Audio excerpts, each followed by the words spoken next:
2절 말씀, 인자야 너는 애굽 왕 바로와 그 무리에게 이르기를 내 큰 위엄을 네게 비하랴. 31장도 결국 애굽 나라에 대한, 애굽에 대한 하나님의 말씀이다. 그래서 애굽에게 대해서 말씀하시는 것, 결국 세상에 대하여 하나님께서 책망하시는 것인데, 여기 애굽에 비유할 때 아수르를 또한 끌어들여서 아수르에 대한 말씀을 하시는 겁니다. 3절에 볼지어다 아수르 사람은 가지가 아름답고 그늘은 삼림의 그늘 같으며 키가 높고 꼭대기가 구름에 닿은 레바논 백향목이었느니라 했습니다. 이 아수르 나라도 그렇게 하나님께서 쓰시는 큰 백향목 나무와 같은 나라였다. 결국은 뭡니까? 그렇게 아름답고 귀한 나라, 그 나라도 결국 하나님 앞에 교만하여서 그들도 망했다. 아수르조차도 망하는데 애굽이 너희가 망하지 않겠느냐? 그리고 하나님 믿지 않냐고 하는 순종하지 않으면 결국 그 나라도 망한다라는 거죠. 그리고 애굽도 하나님 앞에 도구로 쓰임받고 아수르도 도구로 쓰임받고 바벨론도 도구로 쓰임을 받습니다.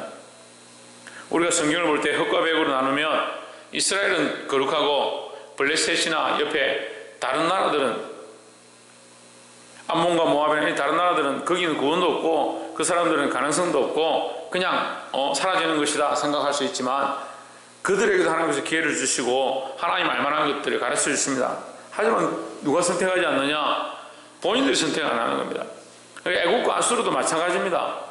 하나님께서 그들에게 기회를 주지 않았다고 보는 것이 아니라 우리가 하나님은 공평하셔서 그들에게도 또한 하나님 알만한 기회를 주셨다고 보는 것이 옳습니다. 그래서 예수님의 족보에도 이방 여인들이 등장하는 겁니다. 그러니까 하나님께서는 공평하셔서 온 세상 가운데 공평하시고 모든 자에게 공평하시다는 거예요. 특별히 믿는 자에게 그 인애를 더하신다. 그 인애를 더하셨기 때문에 믿는 자들이 볼 때는 우리를 특별히 사랑하시는구나, 우리를 더 사랑하셔서 우리를 구원하셨구나 이렇게 보지만 실제로 하나님 다 공평하시다는 거예요. 그러니까 우리가 구원을 받았고 은혜를 알았기 때문에 그 은혜 가운데서 더 은혜를 받은 것이지 착각하면 하면 안 되는 거예요. 이스라엘만 구원하시고 다른 나라는 다 버렸다 그렇지 않습니다. 아수르 또한 하나님께서 이렇게 존귀케 하셔서 그들을 사용하셨다는 거죠. 5절에 그 나무가 물이 많으므로 키가 들의 모든 나무보다 높으며 굵은 가지가 번성하며 가는 가지가 길게 뼈어났고 공중의 모든 새가 그 큰 가지에 깃들이며 들의 모든 짐승이 그 가는 가지 밑에 새끼를 낳으며 모든 큰 나무 나라가 그 그늘 아래 거하였느니라 했습니다. 여기 이제 그늘이 나오고 7절에 그 뿌리가 큰 물가에 있으므로 그 나무가 크고 가지가 길어 모양이 아름다움에 이 아름다움의 모양 또한 그늘에 대한 말씀 또한 8절에 보시면 하나님의 동산의 백향목이 능히 그를 가리우지 못하며 잣나무가 그 굵은 가지만 못하며 단풍나무가 그 가는 가지만 못하며 하나님의 동산의 아무 나무도 그 아름다운 모양과 같지 못하였도다. 하나님의 동산 나무보다 더 존귀케 하셨다. 그늘로 사용하시고 그로 말미암아 많은 생명들이 살게 하셨다. 그러니까 이 아수르를 통해서 하나님의 거룩한 복음이 전해질 수 있었고 아수르를 통해서 많은 사람을 살릴 수 있고 구원의 일들을 할 수 있었다. 바벨론도 우리가 좀 더 연구하면 바벨론 나라를 하나님께서 그냥 버리신 것이 아니고 바벨론 나라도 하나님 알만한 것들을 허락하셔서 다니엘과 그 친구들을 통해서 거기도 복음이 들어가고 그들도 하나님 알게 하셨다는 거예요. 그래서 바벨론을 통해서 온 세상 가운데 하나님 알만한 것들을 전하게 하시는 그런 일들을 우리가 봅니다. 하지만 결국 바벨론이 어떻게 합니까? 바벨론 그 나라가 하나님을 온전히 섬기지 않는다는 거예요. 교만하다는 거예요. 그래서 한편으로는 바벨론 나라가 하나님이 쓰셔서 온 세상에 복음을 전하게 하는 큰 도구가 되지만 또한 한편으로는 바벨론은 교만의 상징이다. 엄려고 교만의 상징 하나님 대적하는 모습이라는 거예요. 우리가 하나님께로부터 받은 은혜와 축복, 하나님께서 우리를 존귀케 하시고 우리를 사용하시고자 하는 이 일들을 늘 감사하게 생각해야 하는데 그럼 하나님 우리에게 주신 모든 은사와 은혜가 뭐냐? 구원의 일을 하도록 생명을 살리는 일을 하도록 우리에게 주셨다라는 겁니다. 근데 이걸 잘못 쓰면 어떻게 합니까? 오히려 이것 때문에 교만해서 많은 사람을 넘어뜨리는 일을 한다. 아이고 목사님 우리가 언제 다른 사람을 넘어뜨렸습니까? 그렇게 말할 수 있습니다. 하지만 우리가 이것을 거룩의 도구로 쓰지 않으면 멸망의 빈거가 되는 겁니다. 십자가가 구원을 받는 자들에게는 구원의 도구가 되지만, 십자가가 구원의 도구가 되지만 그것을 믿지 않는 자들에게는 멸망의 빈거가 된 걸림이 되어서 오히려 십자가가 믿지 않는 자들에게 걸림이 되는 것처럼, 우리가 믿는다라고 말하면 십자가가 우리에게 걸림이 되는 것이 아니고 십자가가 구원의 통로가 되어지고 구원의 도구가 되어야 된다는 거죠. 그래서 우리에게 주어진 이 수많은 것들을 잘 지혜롭게 사용해서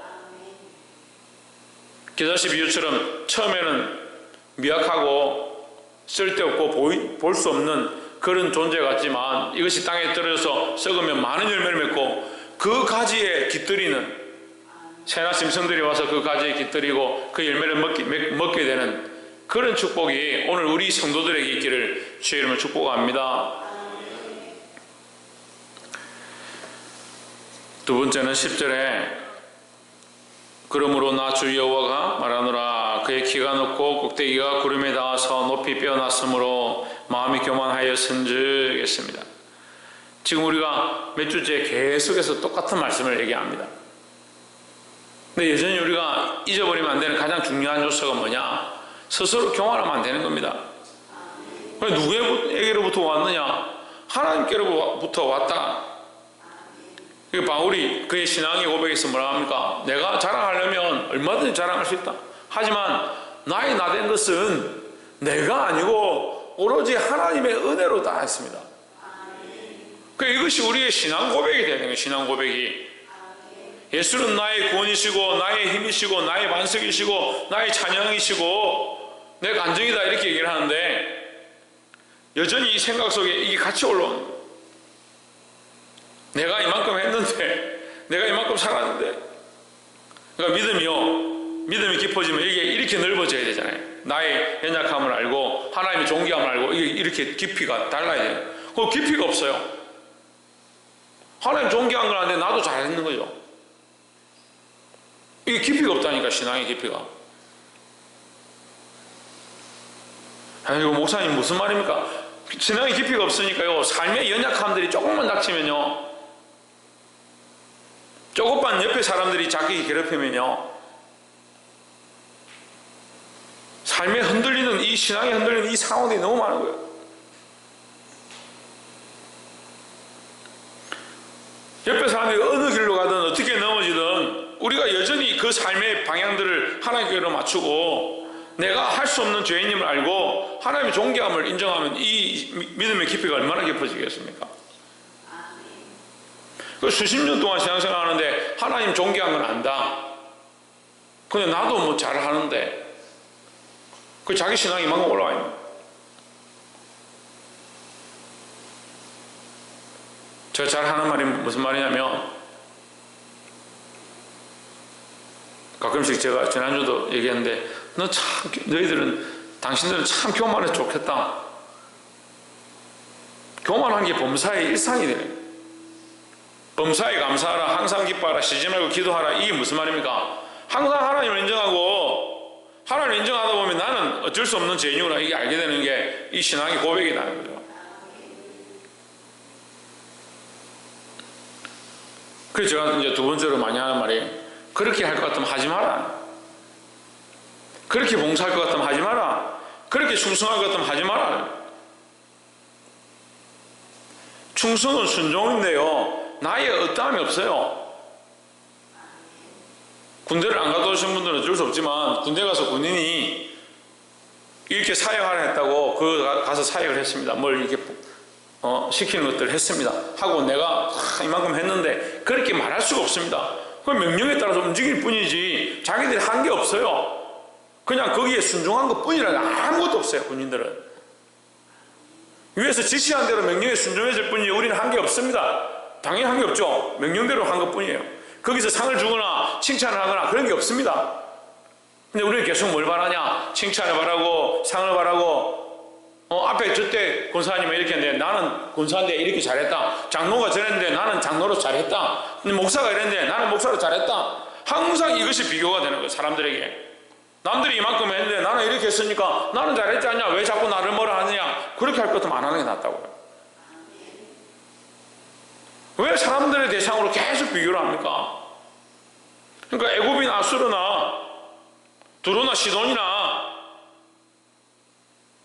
바벨론이나 무슨 차이가 있냐는 거예요. 하나님 알지 못하면 똑같은데요. 그런데 애굽이 이러기를 우리는 아수르보다 낫다. 아수르가 이러기를 우리는 애굽보다 낫다 하면 뭐 하냐고요. 우리가 왜 그런 자리에 서냐고요. 왜 자꾸 교만한 자리를 찾아가냐고요. 왜 사람들이 자꾸 비교를 하냐고요. 하나님 높은 거 안다 합시다. 그래, 믿음이 좀 있어서 하나님 높은 거 압니다. 그럼 뭘 모르냐? 사람들 앞에 자꾸 비교하는 겁니다.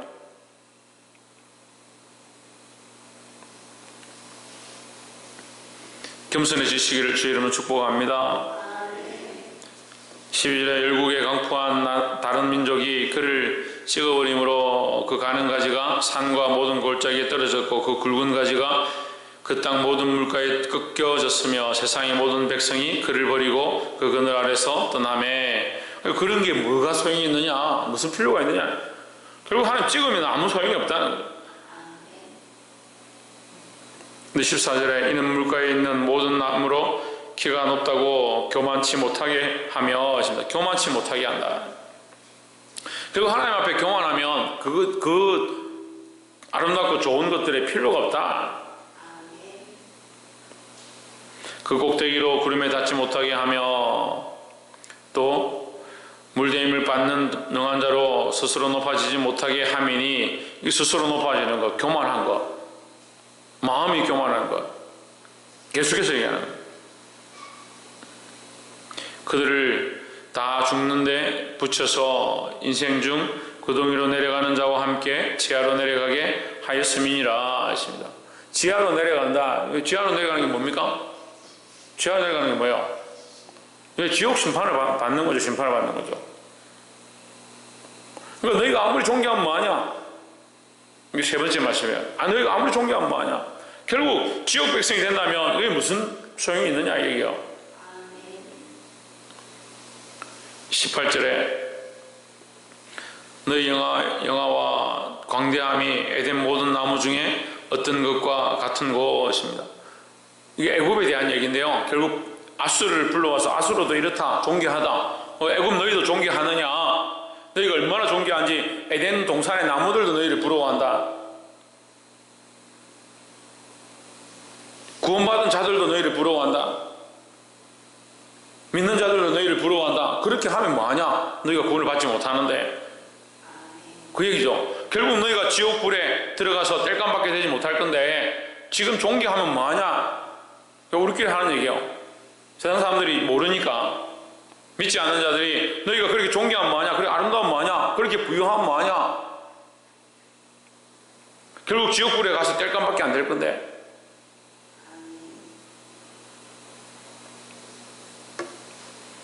우리 안에도 믿지 않는 자들이 있는 거예요. 뭘 믿지 않느냐? 하나님의 존귀함을 안 믿는 겁니다. 그게 누가 존귀하다 생각하냐? 자기 자신이 존귀하다 생각하는 겁니다. 하나님 앞에 보면 우리가 죄인이고 어쩔 수 없는 자임을 알아야 하고, 사람들 앞에서도 우리가 연약하고 부족함을 알아야 하는 거예요. 그러나 18절 중간에 그러나 내가 에덴 나무와 함께 지하에 내려갈 것이요 거기서 할례를 받지 못하고 칼에 살육당한 자 중에 누우리라 했습니다. 여기 이제 세 가지가 나오는데요. 할례를 받지 못한 자, 그럼 에덴 나무 중에 있고, 또 너희가 이게 세 종류가 있는 거예요. 그 에덴 나무 중에, 에덴 나무라는 이 좋은 의미죠. 하나님의 동산의 나무처럼, 그래도 믿는 자처럼 성전 안에, 교회 안에 있는 자들, 그들 중에도 존귀하고 아름답고 애국과 아수르처럼 세운 자들 중에도 또 여기 뭐요? 할례를 받지 못한 자들도 이 세 가지가, 그죠? 할례 받지 못하고 칼에 가운데 살육당한 자 중에 누우리라. 이들은 바로와 그 모든 군대니라 했습니다. 그 세 가지가 나오는데 이런 자들 다 바로와 군대와 같은 자, 할례 받지 못한 자, 에덴 나무와 같은 자, 그 세 가지가 나오는 거야. 너희가 세상에서 존귀함을 얻고 백향목 레바논 백향목 같든지 그 애굽의 그 권세를 누렸든지 많은 그늘을 가지고 많은 짐승들이 와서 너희에게 깃들였든지 그렇다 하더라도 또 하나님 믿는다고 교회에서 그만큼 큰 소리치고 했더라도 할례 받지 못한 자 같더라도 이렇게 세 가지 종류인 거예요. 하나님 믿는다 하면서 할례 받지 못한 자, 결국 뭡니까? 믿지 않는 자들, 이 이스라엘 백성들의 구약적인 관점에서는 믿지 않는 자죠. 구원받지 못한 자죠. 똑같다는 얘기가. 그러니까 우리가 성전에 있고 교회에 나와 있고 새벽기도 하고 있고 예배하고 있는 이 모습이 중요한 것이 아니라 우리가 인격적으로 하나님 만나고 그 안에 우리의 부족함을 알고 이 믿음의 잔을 마시고 그리스도와 함께 고난의 잔을 또한 동참하고 이 신앙의 삶을 살아가지 못하면, 똑바로 살아가지 못하면 결국 십자가가 우리에게 구원의 길이 아니고 오히려 우리를 넘어뜨리고 우리가 이 세상에서도 괴로움을 당하고 죽어서도 심판을 당하게 되는 그런 비참한 게 되는 거예요. 그렇지만 그렇지 않습니다, 여러분. 우리가 이것을 확신하고 그리스도의 십자가가 우리의 구원의 길인 줄 알고 하나님의 은혜와 구원을 온전히 인정하고 나의 연약함, 내 힘으로 된 것이 아니고 나의 능력으로 된 것이 아님을 믿음으로 인정하고 살아야 된다는 거예요. 말씀 맺겠습니다. 사랑하는 여러분, 잊지 마십시오. 범사에 왜 우리가 이것을 인정하느냐, 범사에 왜 감사하느냐, 내가 한 것이 없다는 거죠. 나의 능력으로 된 것이 없다는 거죠. 이게 범사에 이것을 인정해야 되는 거예요. 우리가 걸어가는 모든 삶의 영역 가운데, 내가 살아가는 모든 것들 가운데, 내가 호흡하는 모든 것들 가운데, 내게 주어진 모든 것들 가운데 하나님이 하셨음을 인정하는 것이, 그것이 믿음이고 그것이 신앙입니다. 사랑하는 성도 여러분, 날마다 하나님을 인정하고 인정할수록 우리의 가지가 더 뻗어지고 날마다 하나님을 찬양하고 찬양할수록 우리의 입들이 무성해질 것입니다. 그것은 우리가 이 구원의 은혜를 전파하는, 우리로 말미암아 많은 사람을 살리게 되고 그들을 하나님께로 이끄는 길이 될 것입니다. 그렇게 하려면 말씀의 결론적으로 우리가 하나님을 더더욱 인정하고 사람들과 비교하지 말고 우리의 범사에 깊이 있는 신앙으로 날마다 나아갈 수 있기를 주의 이름으로 축복합니다. 기도하겠습니다.